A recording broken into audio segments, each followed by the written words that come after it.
어머니, 이 집 팔아서 서울에 아파트 사면 어때요? 그 한마디가 정미라의 평생을 뒤흔들었다. 정미라의 손은 멈칫했고 낡은 고무장갑 위로 굵은 물방울이 뚝뚝 떨어졌다. 그녀의 눈이 며느리 한지연을 향했다. 한지연은 아무렇지 않은 듯 고개를 숙여 식탁을 닦고 있었다. 희뿌연 유리창 너머로 늦은 오후의 햇살이 부서져 들어왔다. 먼지 낀 공기 속을 유영하는 빛의 입자들만이 유일하게 움직이는 듯 순간 정적이 흘렀다. 이 집은 너희 아버지가 평생을 바쳐 일군 터전이다. 그렇게 쉽게 말할 수 있는 게 아니야. 미라의 목소리가 낮게 가라앉았다. 지연은 그녀의 말에 대꾸 없이 낡은 행주를 꼭 쥐었다. 그 행주가 쥐어짜듯 비틀리는 소리가 적막한 공간을 찢었다. 미라의 심장이 덜컥 내려앉았다. 며느리의 조용하고 완고한 태도가 오히려 더 큰 파문처럼 다가왔다. 미라는 평생 흙냄새를 맡으며 살아왔지만 지금 이 순간만큼은 흙 위를 걷는 것처럼 불안정하게 느껴졌다. 사연 시작하기 전에 무료로 할 수 있는 구독과 좋아요 부탁드립니다. 따뜻한 마음으로 잠깐 꾹꾹 눌러주시면 틀림없이 좋은 일이 가득하실 거예요. 미라는 68년 평생을 이 땅에서 보냈다. 봄이면 어린 모종을 심어 푸른 논을 만들었고 여름이면 쏟아지는 비를 맞으며 잡초를 뽑았다. 가을이면 황금빛으로 물든 별을 베어냈고 겨울이면 앙상한 나뭇가지만 남은 풍경을 묵묵히 견뎠다. 그녀의 얼굴은 비바람과 햇볕에 그을려 주름이 깊게 패여 있었고 굽은 허리와 투박한 손은 지난 세월의 고단함을 웅변하고 있었다. 허리가 아플 때면 늘 을에 그러하듯 손으로 꾹꾹 허리를 눌렀다. 그녀의 몸은 이 땅의 흙과 나무 뿌리처럼 단단하게 얽혀 있었다. 아들 성우가 도시의 대기업을 관두고 가족과 함께 고향으로 내려왔을 때 미라는 가슴 한편이 든든했다. 유년 시절에는 장난기 많고 개구쟁이였던 성우는 어느덧 듬직한 가장이 되어 있었다. 그는 부모의 평생을 닮은 듯 고된 농사일에도 거침이 없었다. 그녀의 아들이 도시의 빛바랜 풍경 속에서 사라지는 게 아니라 그녀의 품 안에서 뿌리내리기를 바랬다. 미라의 바람처럼 아들과 손주들이 매일 그녀의 집에서 저녁을 먹고 웃고 떠드는 소리는 그녀에게 세상 무엇과도 바꿀 수 없는 행복이었다. 하지만 행복에는 늘 그림자가 드리우는 법이었다. 며느리 한지연은 도시에서 온 이방인처럼 보였다. 39살의 지연은 도시의 세련된 모습과는 거리가 멀었다. 미라보다 크지는 않았지만 어깨까지 오는 덥수룩한 머리에 늘축. 늘어진 티셔츠와 낡은 추리닝 차림으로 다니는 지연은 미라의 눈에 익숙하지 않았다. 미라가 시골에 내려온 지연을 위해 정갈하게 차려낸 밥상에도 그녀의 얼굴에는 항상 피곤과 무관심이 서려 있었다. 미라는 며느리의 그런 모습이 안쓰러우면서도 한편으로는 서운했다. 고작 이런 시골 풍경이 그렇게 못마땅한가. 미라는 속으로만 생각할 뿐 굳이 입 밖으로 꺼내지는 않았다. 어느 날이었다. 미라는 마을 회관에서 열린 모임에 참석했다. 이웃집 할머니들과 마주 앉아 콩나물을 다듬으며 시시콜콜한 이야기를 나누고 있었다. 어이 미라. 자네 며느리는 도시 살다 와서 시골살이가 영 힘든가 보네. 말을 건넨 건 마을에서 입이 제일 가벼운 김씨 할머니였다. 미라는 억지로 웃으며 대답했다. 아이들 키우느라 힘든가 봐요. 아니, 그런 게 아니라. 며칠 전에 보니까 며느리가 사람들한테 묻고 다니더라고. 성훈의 집이 유산으로 물려받은 땅이 많다던데 사실이냐고. 그 말에 미라의 손이 멈췄다. 콩나물 줄기가 툭 하고 부러지는 소리가 그녀의 귓가에 울렸다. 가슴 속에 작은 돌덩이가 들어앉은 것 같았다. 유산이라는 단어가 며느리의 얼굴과 겹쳐지면서 미라의 마음은 한순간에 차가워졌다. 그날 이후 미라의 눈에 띄는 모든 것들이 달라 보였다. 며느리가 거실을 치우다 낡은 장롱을 쓸어보거나 창밖을 물끄러미 바라보는 모습마저도 집의 가치를 계산하는 것처럼 느껴졌다. 마당에 핀 작약꽃을 보며 이 꽃 정말 예쁘네요 라고 말하는 며느리의 목소리조차 순수한 칭찬으로 들리지 않았다. 며느리가 자신의 집을 탐하고 있다는 의심은 미라의 마음속에 독처럼 스며들었다. 어머니, 이 집은 너무 낡아서 아이들 키우기 힘들어요. 특히 밤에는 외풍이 심해서 아이들이 감기에 자주 걸려요. 그리고 곰팡이 냄새도 심하고. 어느 저녁 식사 시간, 지연은 조심스럽게 입을 열었다. 미라는 밥을 뜨려던 숟가락을 내려놓았다. 무슨 말을 하고 싶은 건데? 미라의 목소리에 날카로움이 묻어났다. 지연은 미라의 눈치를 살피며 말을 이었다. 그게 이 집을 팔고 도시 근처에 작은 아파트를 마련하면 어떨까 해서요. 그럼 아이들 교육 문제도 해결되고 저희도 생활하기 편할 텐데. 지연의 말이 채 끝나기도 전에 미라는 자리를 박차고 일어섰다. 식탁 위 밥그릇이 달그락거리는 소리가 유난히 크게 들렸다. 이 집은 내 시아버지랑 내가 평생 땀 흘려 지켜온 집이다. 그게 얼마나 소중한 가치를 지니는지 내가 감히 돈으로 계산할 수 있는 게 아니다. 미라의 얼굴이 붉게 달아올랐다. 지연은 당황한 듯 고개를 떨구었다. 어머니, 그런 뜻이 아니라. 아니긴 뭐가 아니야. 겉으로는 아이들 걱정하는 척하지만 결국 내 집이 탐나는 거 아니냐? 미라의 언성이 높아졌다. 아들 성우가 미라를 진정시키려 했지만 미라의 분노는 이미 걷잡을 수 없이 커진 뒤였다. 어머니, 진정하세요. 지연이도 나쁜 뜻으로 한 말은 아닐 거예요. 너는 가만히 있어.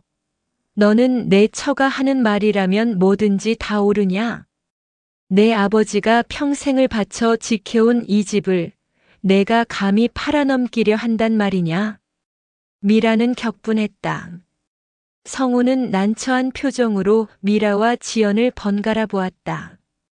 지연의 얼굴에는 억울함과 상처가 교차했다. 그날 이후 정미라와 한지연 사이에는 보이지 않는 벽이 생겼다. 집안에는 냉기가 감돌았다. 미라는 며느리 지연과 눈이 마주치지 않으려 애썼다. 며느리도 미라를 피해 다니기 시작했다. 함께 식사하는 시간은 고통스러웠고 서로의 숨소리마저 거슬리는 듯 했다. 미라는 며느리가 혹시라도 집안의 귀한 물건들을 살펴볼까 노심초사했다. 낡은 장롱, 오래된 책상, 심지어 뜰에 심어둔 감나무까지도. 미라는 며느리가 자신의 유산을 노리고 있다는 의심에서 벗어날 수 없었다. 그녀는 매일 밤 잠 못 이루며 생각했다. 과연 이 집에 숨겨진 보물이 있기에 저토록 탐을 내는 걸까? 아니면 이 집을 팔아서 얻는 돈에만 관심이 있는 걸까? 가을이 깊어지면서 밤의 공기는 더욱 차가워졌다. 낡은 한옥의 틈새로 스며드는 바람은 두 사람의 마음처럼 스산했다. 며느리가 마당에 널어둔 빨래를 거두다가 미라와 마주쳤을 때 미라는 고개를 돌려버렸다. 지연은 잠시 머뭇거리다가 아무 말 없이 안으로 들어갔다. 미라는 지연의 축 늘어진 어깨를 보며 씁쓸한 기분을 느꼈다. 시간이 흐르면서 두 사람의 관계는 더욱 악화되었다. 미라의 집착은 광적으로 변했다. 그녀는 며느리의 행동 하나하나에 의미를 부여했고 작은 실수도 용납하지 않았다. 지연은 미라의 감시와 무시 속에서 숨막혀 했다. 지연은 미라에게 속마음을 이야기하고 싶었지만 그녀의 차가운 눈빛과 적대적인 태도에 입을 열 수 없었다. 미라는 지연의 낯빛이 변할 때마다 역시 내 생각이 틀리지 않았어라고 확신했다. 고부 사이에 흐르는 침묵은 얼음장처럼 차갑고 무거웠다. 그 침묵은 결국 폭발의 전조였다. 추석 명절, 온 친척들이 모인 자리에서 지연이 무심코 던진 한마디가 불에 기름을 부었다.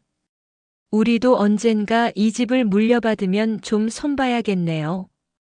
그 말은 마치 터지기 일보 직전의 풍선에 마지막 바늘을 꽂은 것과 같았다. 추석 명절, 집안의 모든 친척이 모여 앉은 제사상 앞. 향 냄새와 음식 냄새가 뒤섞인 공기 속에서 지연은 무심코 그리 말했다. 그녀의 목소리는 제사를 지내며 숙연해진 분위기를 깨지 않으려 조심스러웠지만 그 울림은 미라의 심장을 파고들었다. 제사상에 올린 밤과 대추를 깎던 미라의 손이 멈칫했다. 낡은 한옥의 석가래를 타고 흐르던 처마 끝 빗물 소리마저 멎은 듯 순간 집안에는 팽팽한 정적만이 감돌았다. 미라의 눈은 며느리 지연을 향했다. 성우의 옆에 앉아 곁눈질로 친척들의 눈치를 보던 지연은 그 분위기에 휩쓸려 멋쩍게 웃고 있었다. 미라의 눈에는 그 웃음마저도 가식처럼 보였다.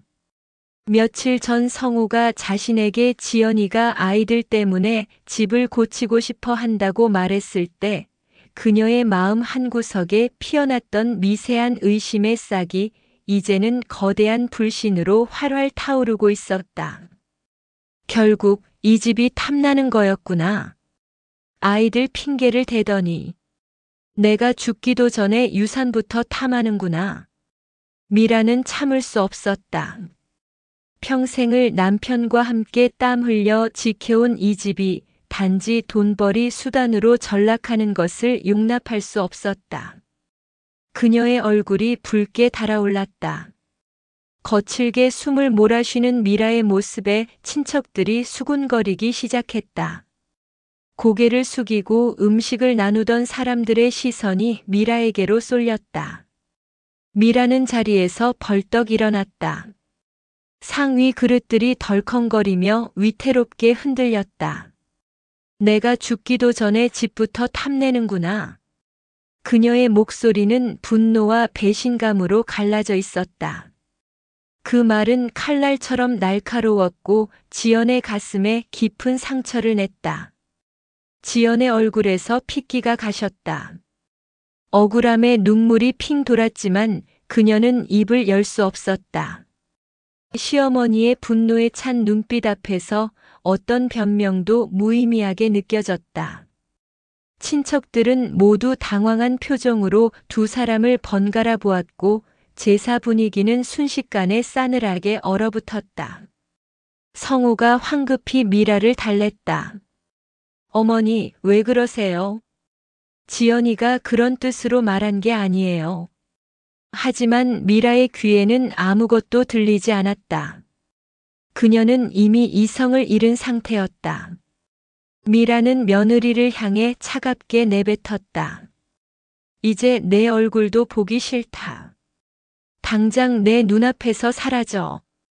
지연은 미라의 말에 무릎에 힘이 풀려 주저앉을 뻔했다. 그녀의 눈에서는 뜨거운 눈물이 뺨을 타고 흘러내렸다.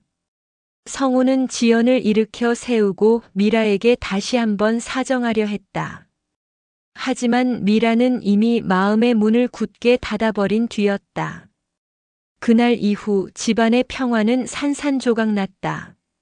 미라는 지연과 한 집에 머무는 것조차 거부했다. 며느리 얼굴도 보기 싫다.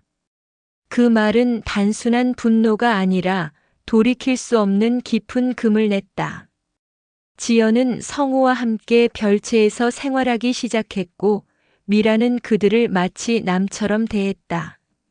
매일 아침 성우는 미라의 눈치를 보며 밥을 먹었고 지연은 방에만 틀어박혀 지냈다. 서로에게 쌓인 오해와 감정의 골은 더욱 깊어져만 갔다. 낡은 한옥의 기와 위로 차가운 달빛이 쏟아져 내렸다. 집안의 모든 웃음과 온기는 사라졌고 그 자리를 메운 것은 고부간의 냉기 서린 침묵이었다. 이대로는 한 가족으로서 함께 살 수 없다는 사실을 모두가 직감했다.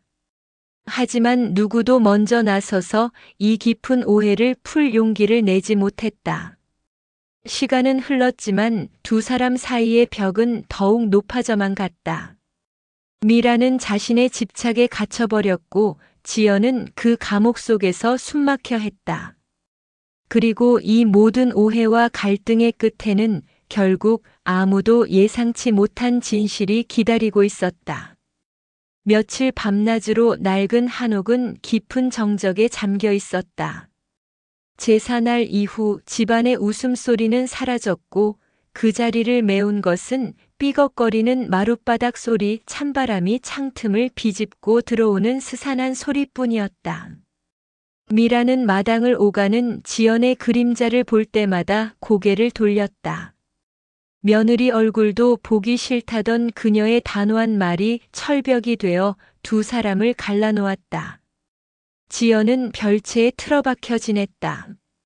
낮에는 아이들을 돌보고 밤에는 남편과 함께 숨죽여 속삭였다. 미라의 눈에 비친 지연의 모습은 마치 죄인처럼 보였고 미라는 그 모습에 이제야 본색을 드러내는구나라며 스스로의 확신을 굳혀갔다.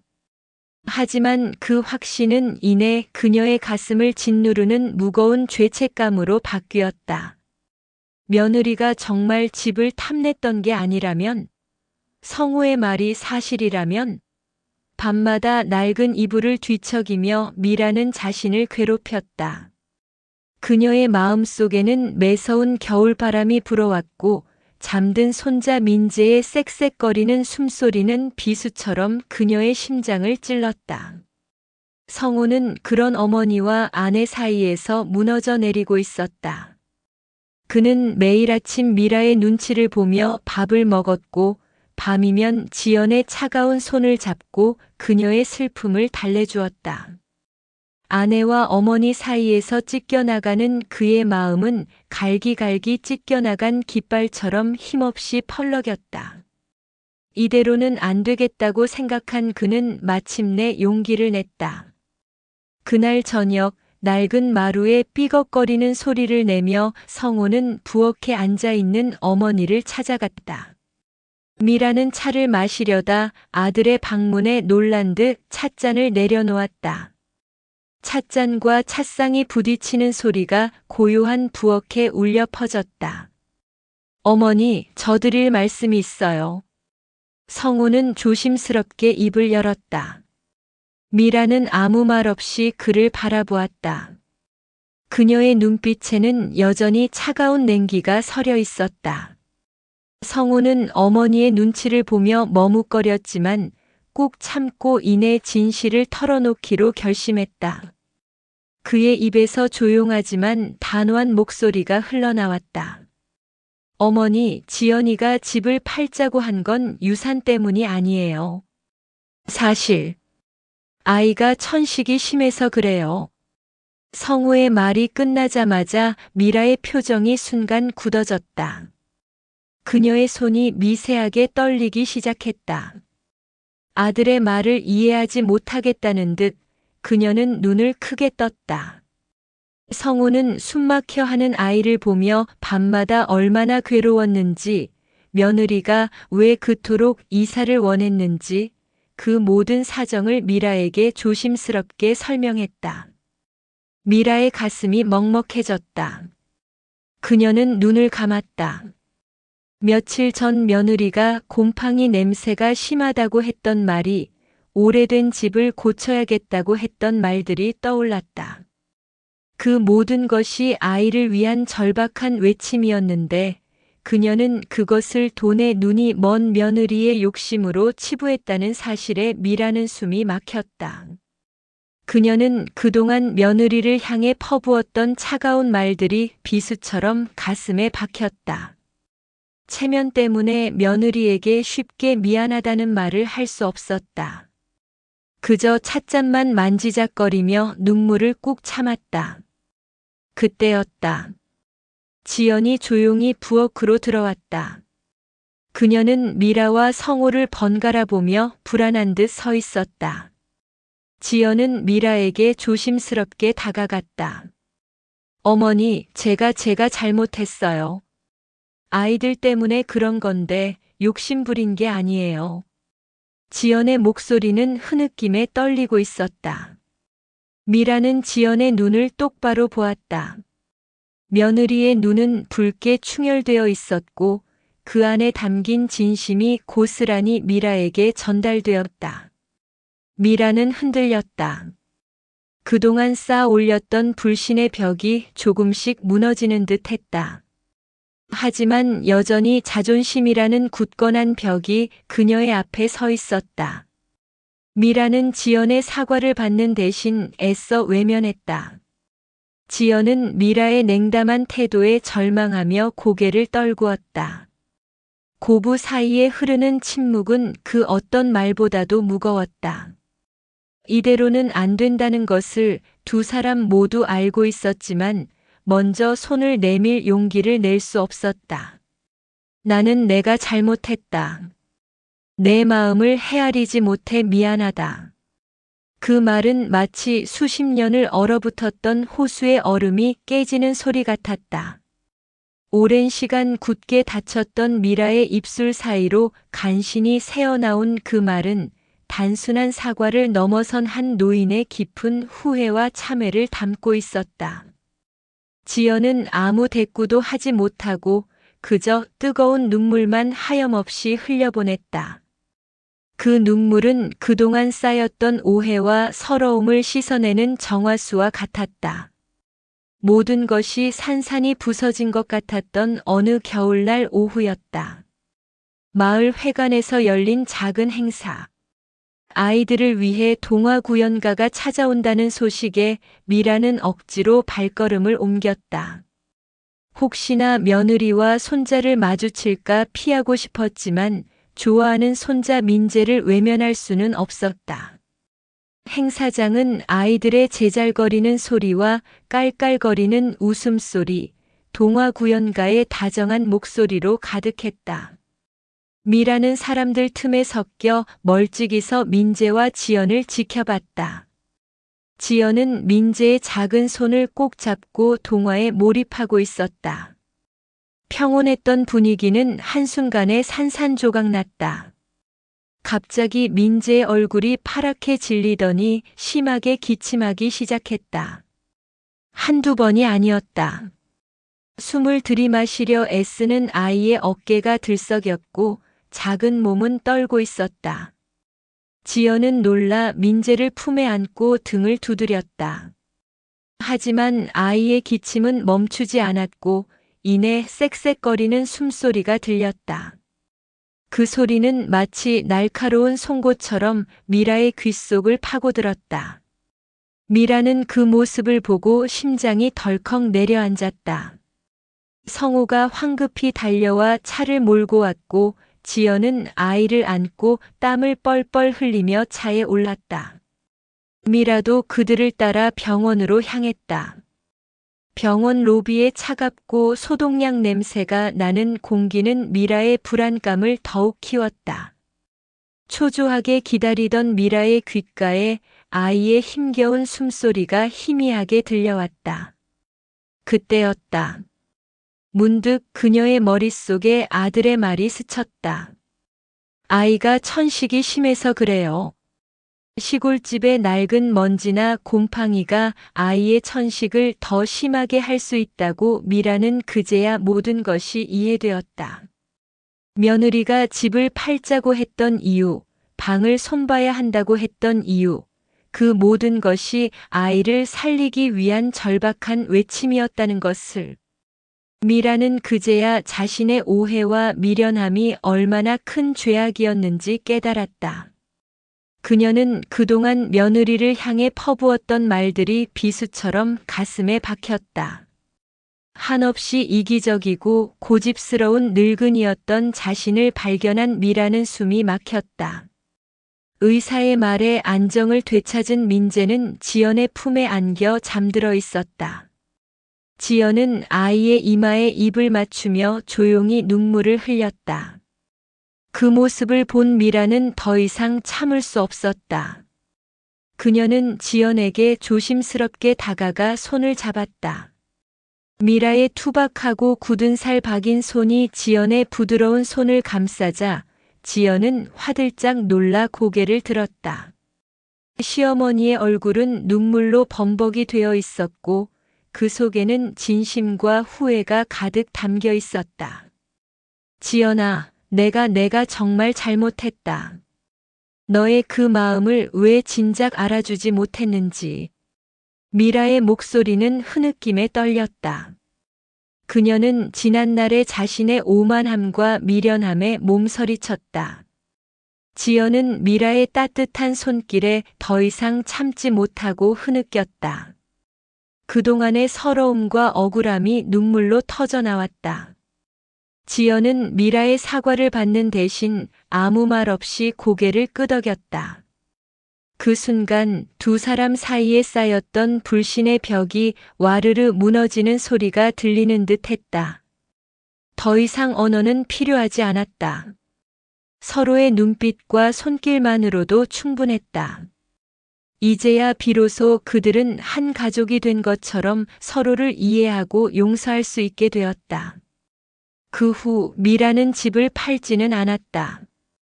대신 아랫마당에 작은 신축주택을 짓기로 결정했다. 아이들이 맑은 공기 속에서 마음껏 뛰어놀고 쾌적한 환경에서 생활할 수 있도록 배려한 것이다. 집을 짓는 동안 미라는 지연과 함께 마당에 앉아 차를 마시고 꽃을 심으며 소박한 이야기를 나누었다. 지연은 미라의 굽은 허리를 주물러주며 마음을 표현했다. 서로를 향한 따뜻한 눈빛과 미소가 오갔고 며느리는 미라의 손을 잡고 조곤조곤 아이들의 이야기를 들려주었다. 새로 지은 집으로 이사를 하던 날 온 가족이 모여 미소 지었다. 미라는 아들, 며느리, 손주들의 얼굴을 바라보며 진정한 가족의 의미를 깨달았다. 집은 그저 낡은 건물이 아니었다. 서로를 이해하고 사랑하며 함께 살아가는 이들의 따뜻한 마음이 모여 완성되는 공간이었다. 낡은 한옥은 더 이상 탐욕의 상징이 아니라 그녀의 지난 세월을 고스란히 담고 있는 역사의 공간이 되었다.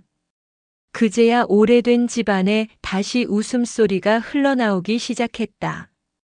햇살이 창문을 통해 집안을 가득 채웠다. 미라는 그 따스한 빛 속에서 비로소 진정한 평화를 느낄 수 있었다. 그녀는 알았다. 진짜 유산은 땅이나 집이 아니라 서로의 마음속에 쌓이는 따뜻한 사랑과 믿음이라는 것을. 그것이야말로 영원히 변치 않는 가치를 지닌 유산이었다. 오늘 이야기 어떠셨나요? 이 이야기가 재밌으셨다면 구독과 좋아요, 따뜻한 응원을 전해주세요. 여러분의 소중한 감상을 댓글로 나눠주시면 더 많은 이야기가 피어나는 힘이 됩니다. 오늘도 시청해주셔서 감사합니다.